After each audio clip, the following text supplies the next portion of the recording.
Thank you for joining us today on this Mythbusters session all about paid ads. My name's Mandy, and here from our team at WONDR, we have Izzy and Jemima, who will be moderating the chat.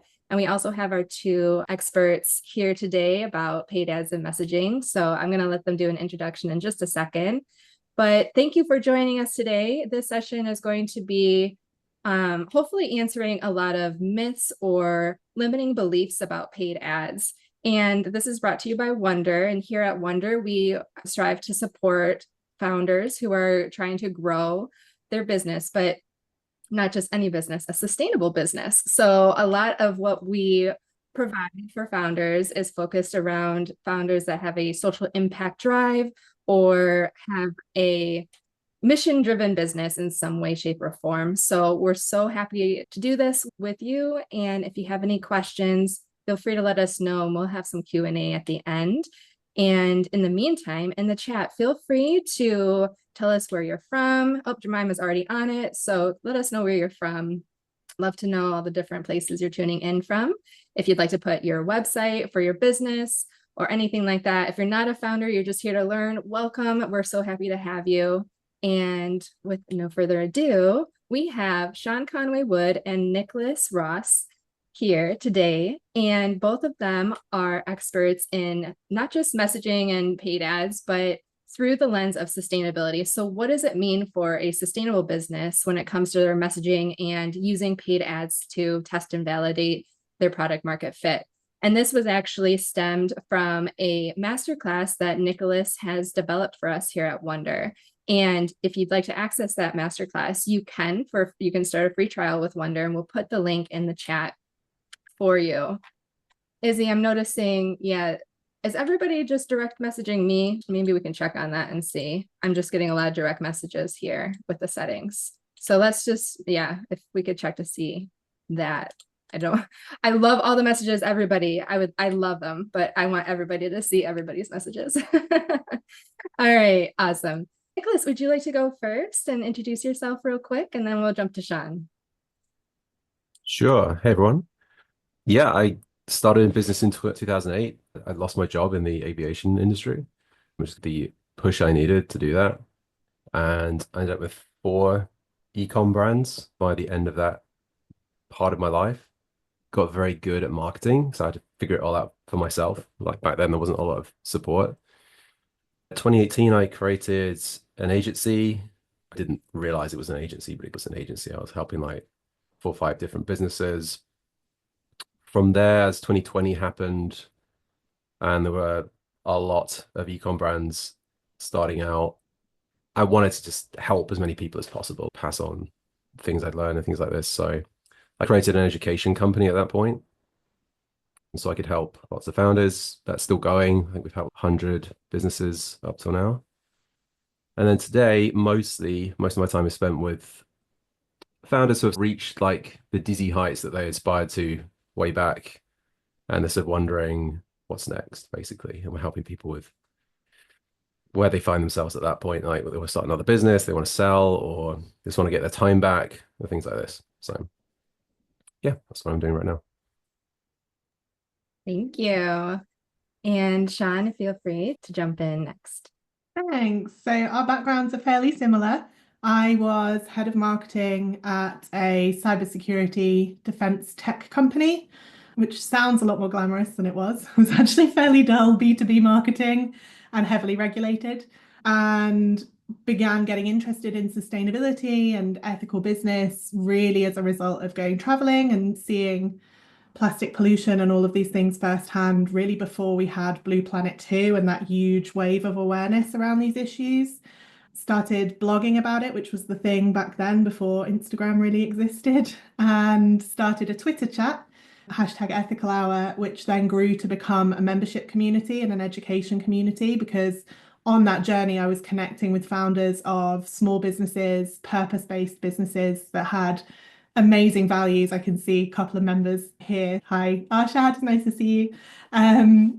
Really amazing businesses, really amazing supply chains, had put a lot of time and energy into getting those supply chains right in terms of the ethics, the sustainability, but then was struggling to take that mainstream and to tell that story and to get the sales and to put their time and energy into driving sales so they could scale those businesses. So Ethical Hour became the largest sustainability community online and opened up some amazing doors to be a government green ambassador, write a book called Buy Better, Consume Less. And then the pandemic happened, which changed the world for all of us. And the businesses that I was working with, I had some time out because I had a baby. And then when I came back, the businesses that I was working with were really needing in-depth support to survive. We really doubled down on protecting our community during COVID, and we had I think about a 97% survival rate of the businesses in our community, which we were so proud of. But then the businesses that were coming to me for support on the consultancy side really needed full-scale marketing and advertising to take their challenger brand mainstream, to take their sustainability mission mainstream, and to get the sales that they needed. So that's when I founded an agency, and I now run 181st Street Communications, and we specialize in behavioral science and bringing that to sustainable, ethical, purpose-driven challenger brands that really want to do something different, do something better, but do it in the mainstream, not stay niche, really achieve supermarket listings and high revenue subscriptions in D2C and things like that. Thank you.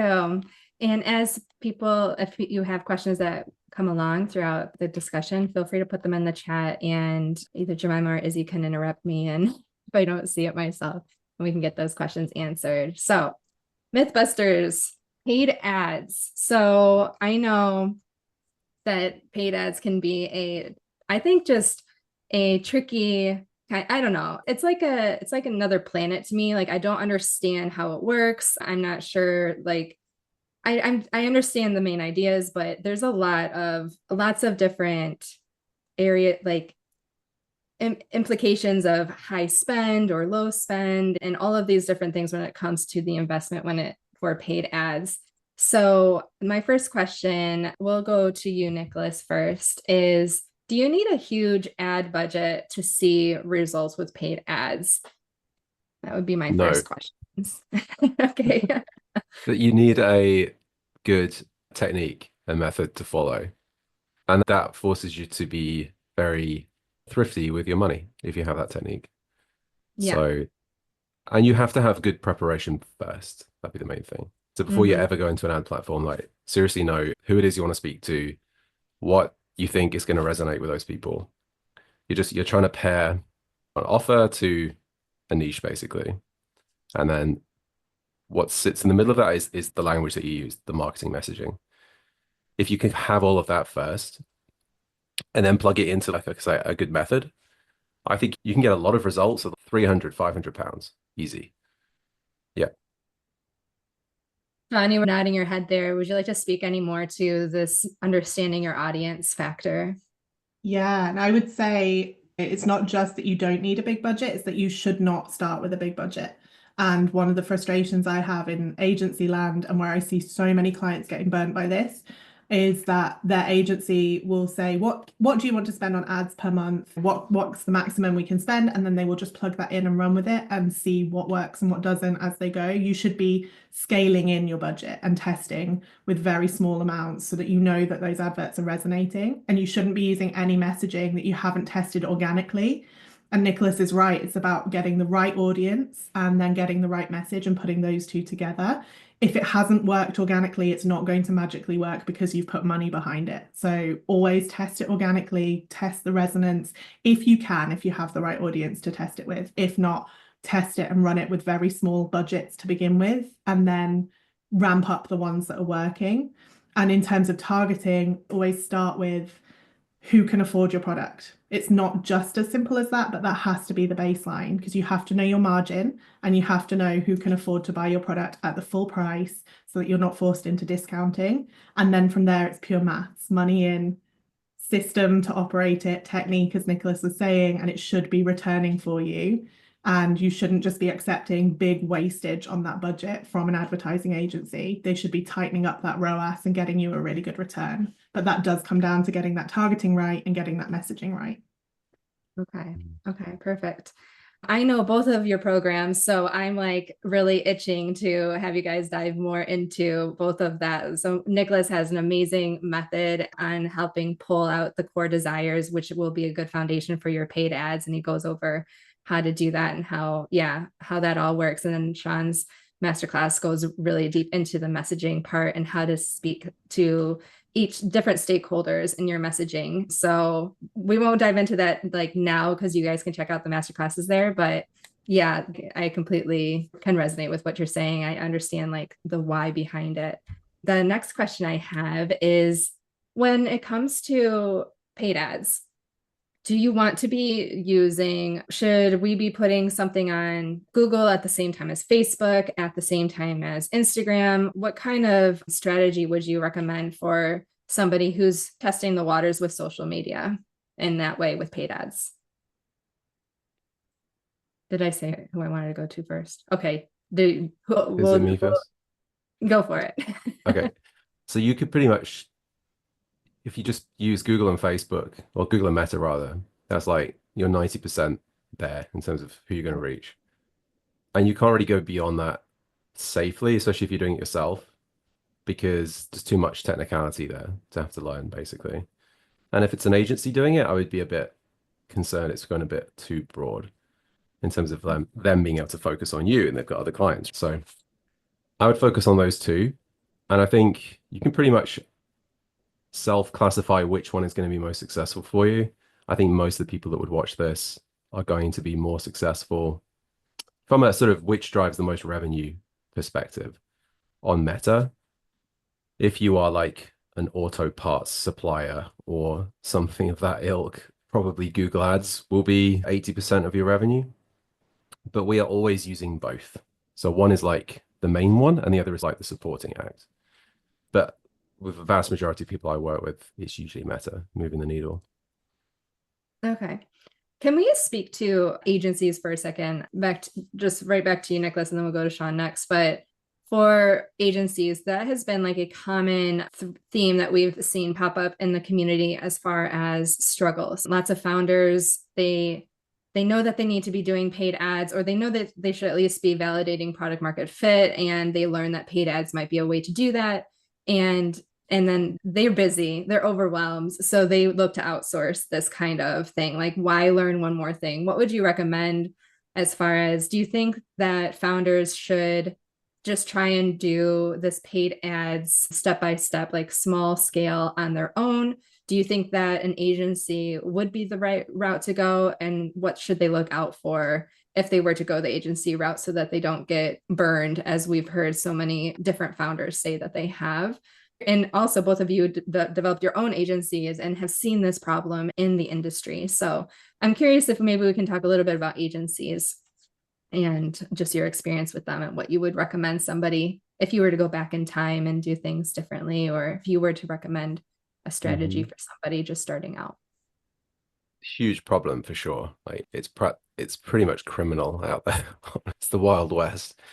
I would say it's best to try and do something yourself.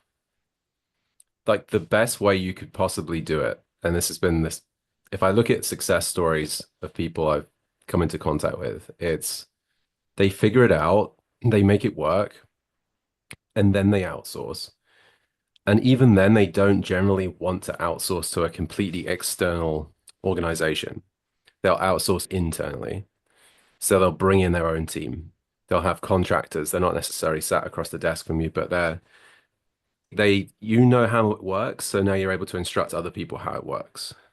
If we think of marketing as just like a machine, it becomes 70, 80% of it becomes very predictable. So it's possible to put frameworks around it. It's possible to put processes around it. And then, yeah, train your own people. So you get the best of both worlds. You have an internal agency. And there's so many risks with fully outsourcing, especially if it is working. Like I did this myself. I had it working and I thought incorrectly, I should go and be doing like more operation stuff, or I'd hired too many employees. Now I had to manage them. So I dropped the marketing piece, which was the core bit. And I realized within 2 weeks that was a mistake. Our revenue went down like 40%. almost immediately.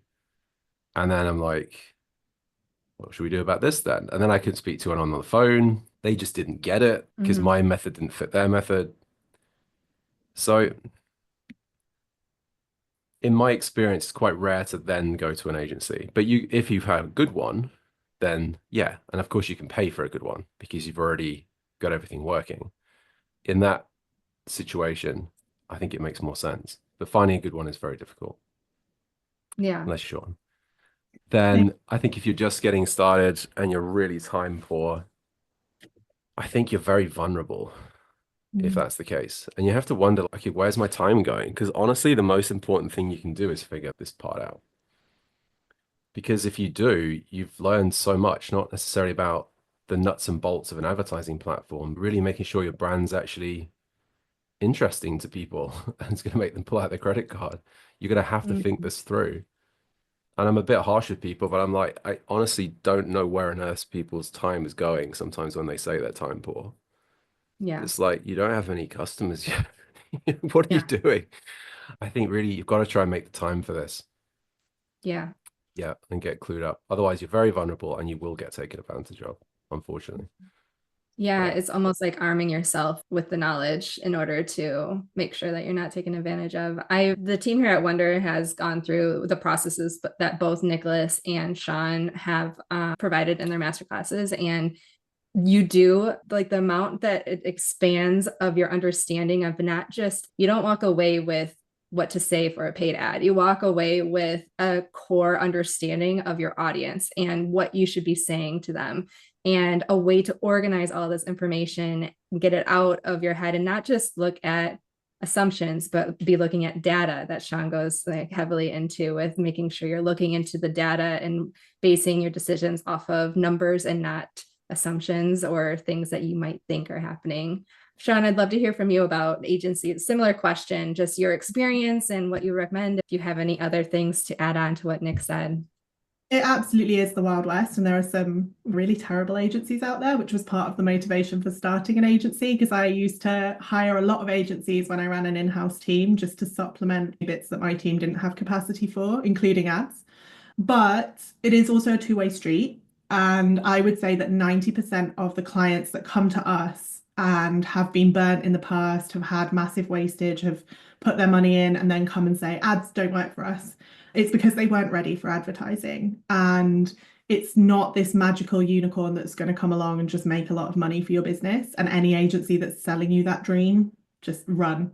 It's part of an ecosystem and part of a machine. And in the marketing world, we talk about you're on one side of the fence or the other. You're a brand marketeer or you're a performance marketeer. And actually, you need to be both. And performance is the stuff that you pay for and the stuff that generates tracked results. And you can monitor the ROI on that.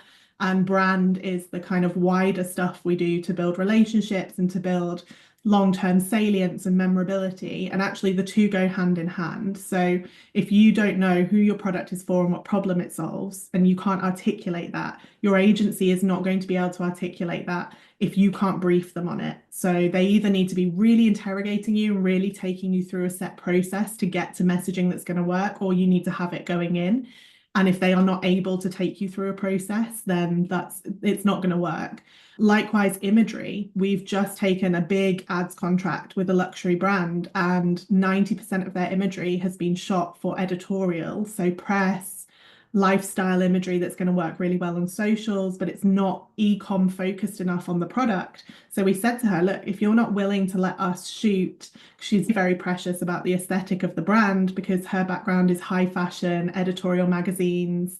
She's built this brand organically around this aesthetic, and she doesn't want that to go in an e-com direction. And I was pitching her on the basis that we can do both. We can bring that aesthetic in. I'm not talking about your product on a white background that's really dull and boring. We can bring your design influences in, but there is a certain way we have to shoot for advertising to convert. If it's a garment, we need to show the stitching and the quality of that, all of the details of your product. And if you haven't got good imagery, then your advertising is going to convert lower. And so if you are working with an agency that's just going to take the imagery from your catalog, but the imagery you have is not right, they're not going to get the results for you. So there's all of these different pieces of this puzzle that have to be in place for this to work. You can test and you can experiment, but if you don't have the right imagery and you don't have an agency that's willing to push back on some of this stuff, then you're probably going to have really high wastage, and it's probably going to be a fairly short-term relationship with that agency. Most agencies, particularly agencies that are pure advertising, work on an extraction basis. We'll win the client, we'll have them for 6 months, then they'll question whether it's working or not, and they'll leave and we'll replace them. And so they are focused on new business. We do it differently because of that model. It just doesn't work, and it's not a great way to earn a living as an agency owner because you're constantly in new acquisition. It's very intense. So we take 8 to 10 clients a year, and we are full service. We go in, we look at everything holistically, and we get the organic stuff working first. We get the targeting and the messaging and everything else right first, so that advertising is amplifying what's already working. If you don't already know what's working in your business, that's the bit to go and figure out. You don't necessarily need to go and learn Meta Business Suite and paid advertising and pay-per-click. You can, there's lots of free courses and low-cost courses to do that. But to Nicholas's point about where are you spending your time, that's probably not the best use of your time. Probably the best use of your time is getting the foundations right to be a really solid brand that you can layer advertising on top and know that's going to work for you, and that you are armed with enough knowledge about your brand, your market, and your target audience to be able to have the right conversation to get the best from your agency and to know what to question them on, what you would expect them to push back on, and to be able to enter into that relationship so that they don't hold all the power in this idea that advertising is this magical silver bullet and font of knowledge that you don't have and they do. And then you can end up very bamboozled and run out of money very quickly. Yeah, definitely not a situation you want to be in. Where agency briefs is something that we are looking at into just internally with program development of trying to support founders. Like, how do you create a brief that's going to, like, how do you do it correctly so that you are matched up with the right, like how to find the right agency and all of that stuff. If anyone here is listening and you want to up that vote for a program like that, feel free to let us know. In the chat we have, this is to Sian, based on your experience, which way is more effective, ads or using a live feature on social media and sharing affiliate links? And that's from Crescencia. Crescencia has, feel free, Crescencia, to come off mute if you want to share a little bit about your business, but that might be helpful. If you can't, I can share a little bit of what I know, I remember about your business. So either one. Okay, just in case you can't come off mute. Crescencia has a bookstore, a virtual bookstore. So she collects certain specialty novels and then she sells them on an online store, e-commerce store.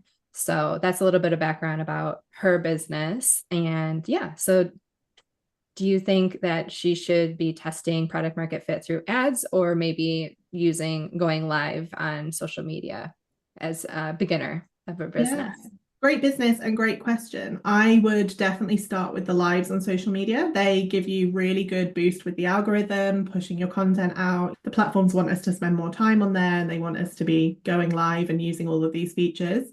With the affiliate links, your click-through is likely to be lower than obviously with ads, but I wouldn't say it's either or. I think one of the things that people neglect a lot with ads is they just look at top of funnel, acquiring people in, getting the brand out in front of more people. They don't look at the middle of the funnel and the conversion piece at the bottom and how to use ads to support that journey. So you could be running lives and then sending people to dedicated landing pages and then retargeting them based on visiting that landing page to move people through the funnel. I think lives is a really good way of quickly testing your messaging, and obviously you get live feedback on that with people reacting to it, and you can see how much of that live people watched, the kind of depth of video watch, what emojis and reactions they had to it, what comments you got. So that's a really good cheap way of investing your time to find out what's resonating and what's working. And I would imagine for your product category, with the rise of things like book talk and things like that's going to be really popular content in the right niches anyway. So definitely worth doing. And then to start moving into ads, I would be boosting some of those posts. So you could take a live. If you use a piece of software like StreamYard to pre-record it and then push it out as a live, you could then edit that down into clips, and the clips could become reels that you then boost. And then you could be seeing how that resonates, how that converts with your audience. You could be doing actual lives where you're there and then you're sending people to a dedicated landing page and then you're retargeting those people. So you're building your own kind of fairly small scale funnel, but you know at each stage that what you're doing is resonating, so you can test at each stage. So I would be thinking about that as a funnel, thinking not either or, but actually how can we scale into advertising? But if you have got the time and the ability to do the lives and they work for you, making that a core content pillar and then branching out from there and thinking about how you can do content through process on that so that you're not having to create a load more content, you're repurposing them, reusing them, and they become part of the ads machine. I think brands have moved away from boosted posts, and it's not as brilliant for tracking and seeing the ROAS, but actually boosted posts, if you've got a piece of content that's worked really well organically, can be really important. We're writing a white paper at the moment that is titled Everything is Advertising, that's on the basis that there is no divide between brand and performance marketing anymore. It's all the same thing. And actually, if you take an everything is advertising approach and every single piece of content you create for your socials, whether it's organic or paid, could perform as an ad. That's not to say it's really salesy. It could perform as an ad at any point in your funnel, and it's about building the relationship with your customers. Then actually you've got the ability to, if it performs really well, especially on platforms like TikTok, where something can just take off and you can't really predict that was going to be what takes off, you can then put some money behind it and boost it because it's already set up like an ad. So I'll be very happy to share that white paper once it's ready. It's nearly there. I think it's going to the designers in the next couple of weeks to make it look pretty so people actually read it. I'd be very happy to share that, and very happy to have a conversation if you want to go into more detail around your specific funnel and mapping that out. But I would say, yeah, definitely not an either or. Thank you. All right, Crescencia seemed to resonate with that about testing the water, so that's wonderful. Nicholas, I'd love to know how is the okay, I'm trying to phrase this like a myth busting question. Does your landing page matter just as much as your ad creative, like your ad copy? Like, how does everything work together? Does that question make sense, first of all? Yeah, I think so. It needs to be congruent. So someone can't click an ad and then find a landing page for something else, obviously, at one stream. Or if we've taken up a specific position in the market, or we're focusing on like a specific thing the product does, then the landing page is the place to continue that conversation. It's not a place to create rupture or send somebody off in a different direction. Your ads shouldn't be doing the selling. You're not trying to sell the product with your ad. That would be a big mistake. You're actually really just trying to, if you adopt this mentality, you'll be safe, which is basically you're just trying to sell the click.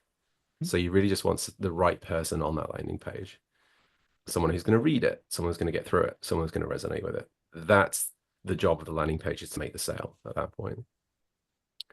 Yeah, I think the worst thing you can do is create rupture from ad to landing page. As your ads start to work and you start to think, oh, this message is really working. When I focus on this thing, it's really working. You can tweak the landing pages, or you can have a funnel where your landing page language is super optimized, very specific around that ad. And now you have a really well dialed in funnel. Yeah. Can I add to that with a case study that we did last year that I think would be interesting for that point? I completely agree about the brand continuity and the fact that the ad isn't really doing the sales, it's the landing page. If your conversion rate on your website is not great and isn't up to industry standard, again, your ads aren't going to be some magical unicorn that comes and fixes that. But we tested for an ethical fashion brand last year. We noticed in their data that the majority of people that were buying had visited the website at least 2 or 3 times before making a purchase, for their first purchase and for repeat purchases. So they were very considered, and they were coming and they were browsing, and it was about an average of 8 minutes on site before someone checked out. Whereas for people that didn't purchase, it was averaging about 2. So very considered buyers. So mine your data, find out what people are doing before they buy. So based on that, we extended the length of the product pages, and we put loads of information in there on comfort, style, cut and fit, craftsmanship, all relevant to the customer, not necessarily just broad sustainability or ethics, but what is this product going to do for you? How's it going to feel? Because we realized that they were scrolling, they were reading, they were getting to a long scroll depth, and they were coming back repeatedly to engage with more information. And extending the length of the product pages with that relevant messaging increased conversion on those product pages by 30%.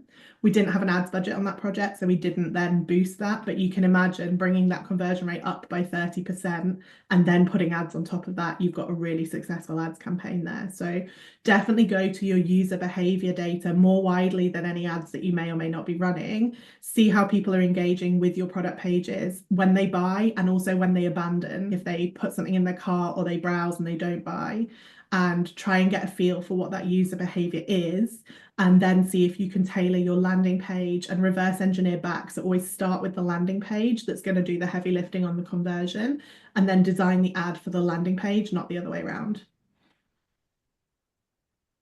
I would just add, we have to be clear on what a landing page is as well, maybe. So where they land at is the product, could be the product page with all the with the buy box, everything. Or you can send them to a pre-sales page, which is what they hit before they go to the product page. So if you're, I don't know, particularly if your product's very complicated, perhaps, or you have to overcome a lot of objections, it's a good idea to do that first. And then almost you're selling another click at that point. So add to landing page and a landing page to product page. So everyone is finally at that product page is like super qualified by this point. And then we're not overwhelming them with information at the product page. It's more just check boxes around, when am I going to get this thing? What's the returns policy? What's the warranty, etc. So you're not overloading people at any particular step. It's just add, that's just to get them there. You get them there. You've got maybe a pre-sales page, really good copy that holds them, tells them everything they need to know. Now they're good to go. Then they just need the sort of final details on the product page. That's interesting, because my gut reaction would be, let's try and get them to the click as fast as possible. But what you're saying, Nicholas, is you're saying we want to pre-qualify our customers to make sure that we are serving the people that we are trying to serve, and like our product would be the best for. So that kind of qualifies, like that's an interesting angle that I haven't really thought about before, but that makes total sense. Yeah, it And makes sense. Like, oh, sorry to cut you off, but like algorithmically as well, you're trying to make sure that the person that clicks is the person, because then the algorithm can go and find more of that person. Okay. That's Work interesting. really nicely if you have different use cases as well. So back to my software days, there were multiple different use cases for that piece of software. So actually having a dedicated couple of landing pages and a dedicated journey based on use case meant we could then target on things like job title, etc. And if you were this use case and this use case was useless to you, you wouldn't see anything about that in the sales process. So then you can be segmented in the same way that you would on email marketing and make sure that the right message is getting in front of the right audience, and that will bring your conversion rate up. Not so relevant, obviously, if you're a retail product. Okay, interesting. So smart. Okay, I have a random connecting question, Sean, to your case study. What was their price point for their products for a user that spent around like 8 minutes navigating their website before they actually, and multiple times? Was it like a lower price point, higher price point? I'm just curious. So they were a kind of comfy basics underwear brand made from organic cotton, all ethically made. They were significantly more expensive than the alternatives in market because of the ethics and being small business D2C. The interesting thing with them was that statistically, and we did all of the market research on this, women buy their underwear, that type of underwear, they just buy it in the supermarket as a multi-pack that costs 5-6 quid. They don't think about it. They just throw it in the trolley while they're doing a load of other things. So the behavioral thing to overcome before we even got to conversion rate was getting them to come to a single product category website and invest the time. But then when they did invest the time, they were more likely to convert. So we had to treat it like a luxury product because their price point, I can't remember the percentage difference now, but because the price point was so much higher And they were so used to seeing this as a complete convenience purchase where they're not even thinking about the product, to get them to do that level of consideration. So that came from the campaign messaging. We made that all about empowerment and about comfort and fit, but in a really authentic way that actually no pair of underwear, however nice it is, however comfortable, however soft, etc., is going to make you feel empowered as a woman. And we don't want to just pay lip service to that and make it really fake, but actually making it really authentic, featuring real customers in the ads, in the imagery, and getting that messaging right to get women to value the time they were putting into that purchase, to then come through that journey, then reflected in. And that, again, that insight came from the fact that the people that were buying from the brand were spending 8 minutes on site, which is a long time in the world of the internet, before making a purchase. So by seeing what the existing behavior was and then tracking that back and saying, the people that aren't doing this, where are they buying? They're not even putting a minute's thought in, they're just grabbing it and going while they're doing their food shop and thinking about what the kids going to eat for lunch this week, etc. That gave us the insight we needed to design the campaign at the top end and the conversion at the bottom end. Love it. I love it. Okay. Nicholas, in your masterclass, you talked a lot about the features and the benefits of the benefits. Can you summarize or go into that a little bit for everybody, kind of give them a little taste on what you mean by what are, like, how to get to the core desires, so that when you do the messaging in your paid ads, you're speaking to core desires and trying to avoid the features, like the more shouting out all the features. What's the difference between a feature and a benefit? And if you can maybe give a little taste of what you covered in your masterclass, I think that would be really helpful for the audience for some foundational knowledge. Sure. I guess if you can hold for a second this idea of this equation, which should be like niche times offer equals result. So your job in marketing and in business is try to pair your offer, your thing, your product to the right group of people. So how do we define a niche? I define it as a group of people who share a common pain point or common desire. And those two things are the same thing, basically. Desire is at the root of everything. Desire makes the economy tick, essentially. So I would look at, okay, and then what's my offer? So it's my product. What does it do? So it has like a bunch of features. People make the mistake of trying to say, oh, it does all of these things, and they don't focus on any one thing. So you never really get clear on who actually is going to benefit the most from that product.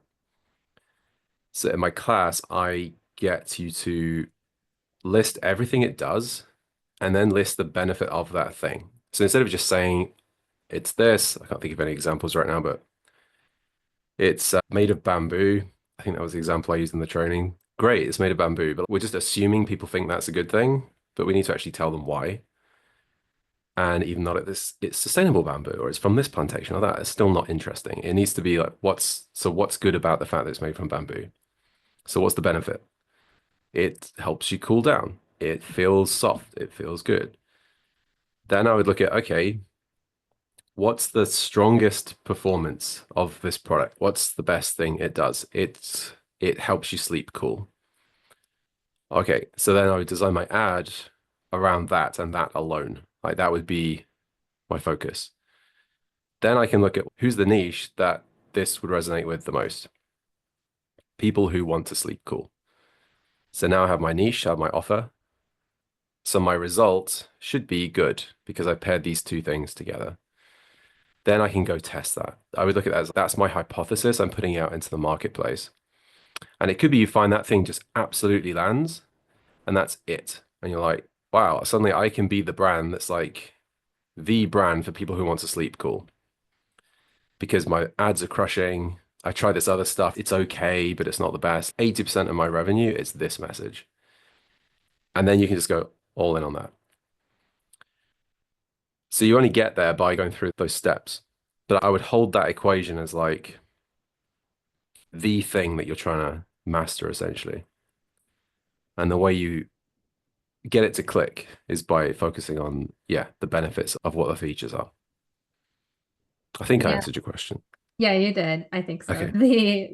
In the masterclass, he'll take you through the whole extensive exercise that you can do. And just to emphasize the importance of really understanding your customer, like hopping on empathy calls doing everything you can to get inside their head, to ask the questions of not just like of asking them, what do you like, why do you like this? And you may be surprised with the answer. Like it may not be something that you would even think about. I'm trying to like think of an example off the top of my head, Nicholas, when we were talking about bamboo pajamas.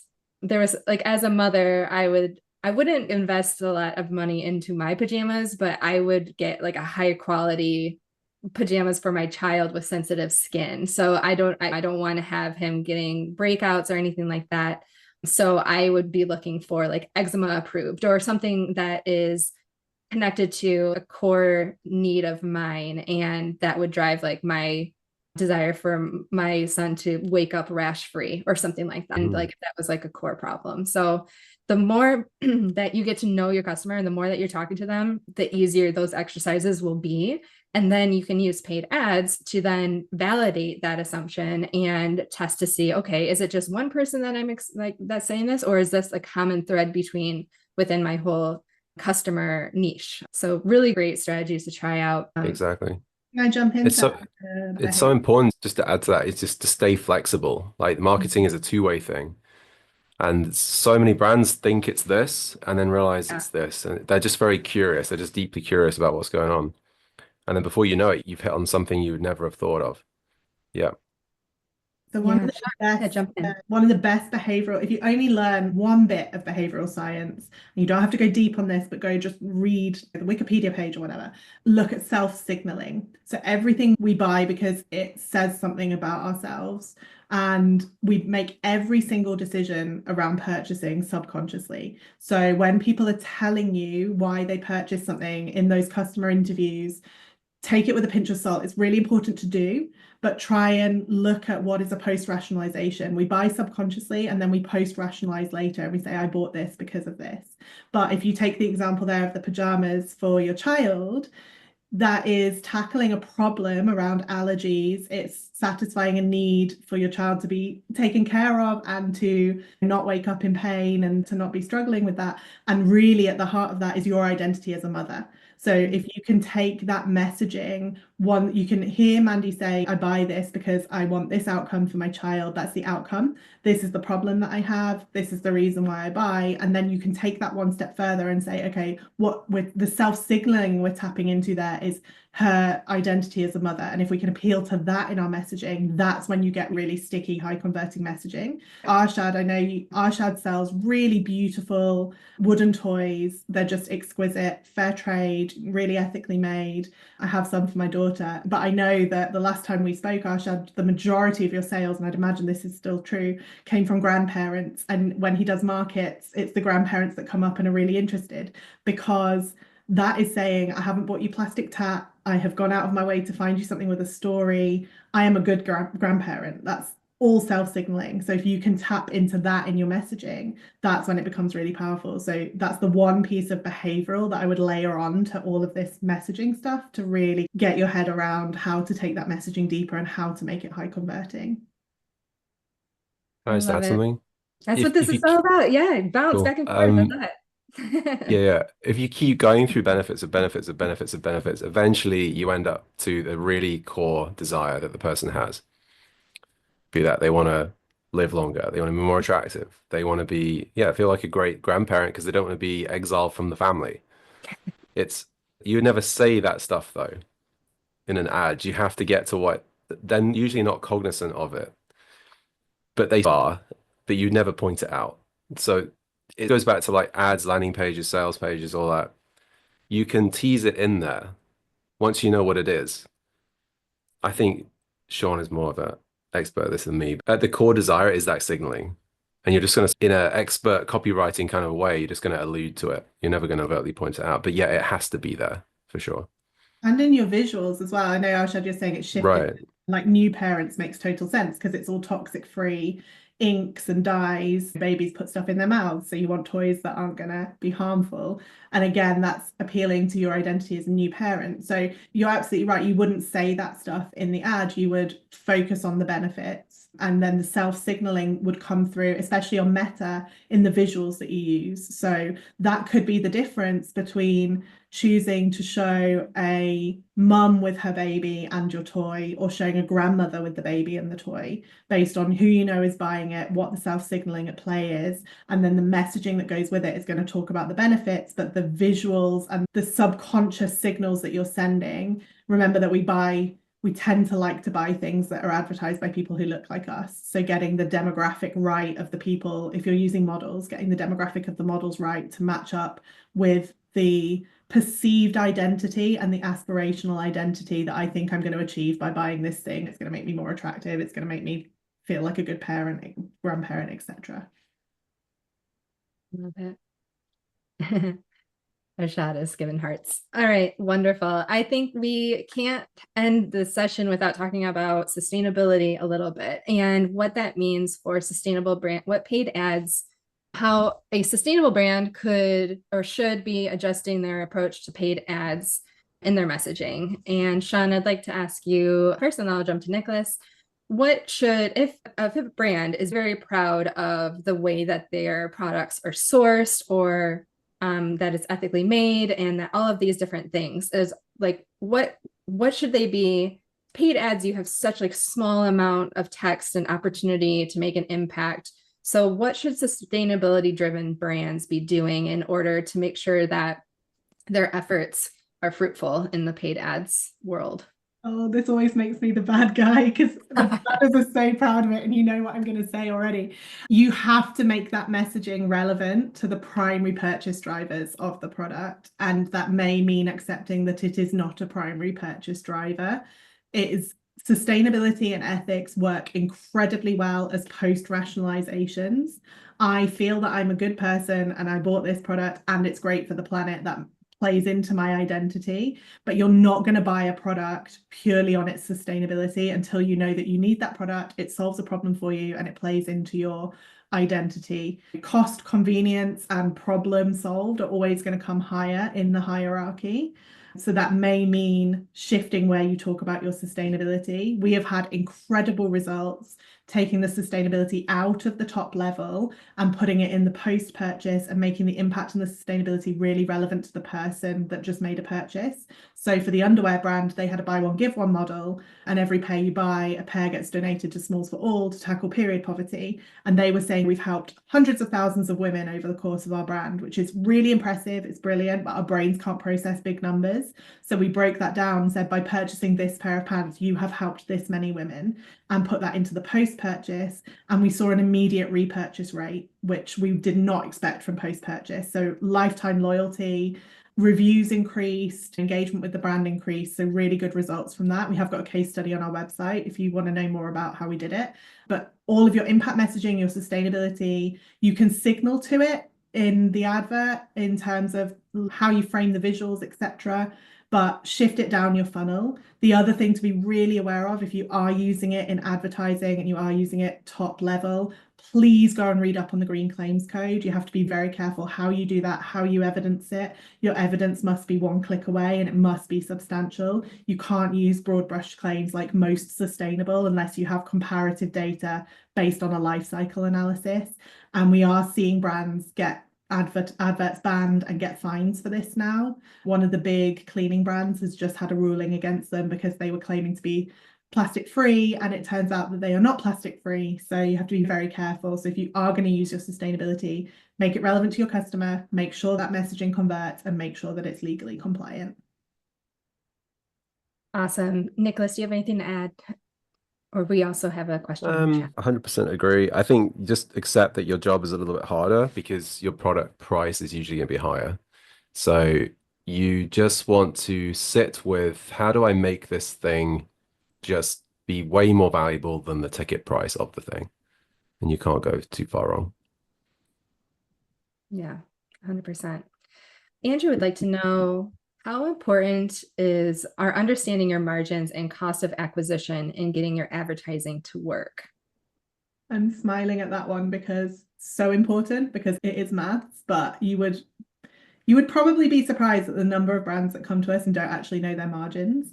So if you don't know your margin, you can't calculate where your cost of acquisition should be, and then you don't know whether you're going to be making money on your ads. And we have had brands come to us in the past where they are paying ridiculous amounts on advertising to the point where they're just never going to make that money back. And this comes back to the discussion around there are cowboy agencies out there, but also the brands that are getting burnt, sometimes it's because they don't know these basics. So you need to be working into the calculations. You should be getting the money that you spent on the ad back. You should be covering your margin, and you should be making a profit. And if you don't know your margin, you're not going to know that in your ROAS. So you absolutely have to know your margin by product, not just generally across your range. If you're advertising specific products, know your margin for those products to be able to work out how much you can spend acquiring that customer for that ad to be profitable. Otherwise, your ads aren't going to work long term. You're just going to run out of money. All right, we are almost at the hour. I had one question that I had for both Nick and Sian about, oh wait, what was the question? It was, oh, I forgot it. Okay, it was basically what is like one thing that you would love to share with the audience as far as learnings or a word of encouragement when it comes to, it doesn't have to be just on paid ads, but it can just be as a founder in general. If you were to give one golden piece of advice, what would it be? Nicholas, if you wouldn't mind going first, and then we can jump to Sian. Putting you on the spot. I'll skip over the paid ads one, which is one I was going to do. I'll just leave people with, you need a flywheel in your business. Like you need an engine, a core engine, and you can figure out what that is using the training in WONDR. I would say, and I've learned this a lot myself lately, is don't overlook business as being the most productive personal development process you could possibly go through. So rather than accepting everything as this is really hard, or how do I just get through this, just grit my teeth, just be very curious about yourself as you navigate the business journey. If you struggle with something, I would just apply the sort of 5 whys to it. Like, why don't I like this thing? Get the answer. Why do I think that? Get the answer. Why do I think that? Get the answer. And really get down to, it's a bit like this benefits of benefits thing. Get down to what's at the core. What are you struggling with? And then ask yourself, is this really serving me at this point in my life or in my business? I thought I'd share that because that has been hugely helpful for me. And it means that business becomes this, opportunity to lean into your true self, uncover your true value, and actually start to enjoy it as well. I love that. And where can people connect with you on LinkedIn? Where would you like people, if they want have follow-up questions for you, and how you can maybe support them further? Where I put your link tree in the chat, but let us know how we can.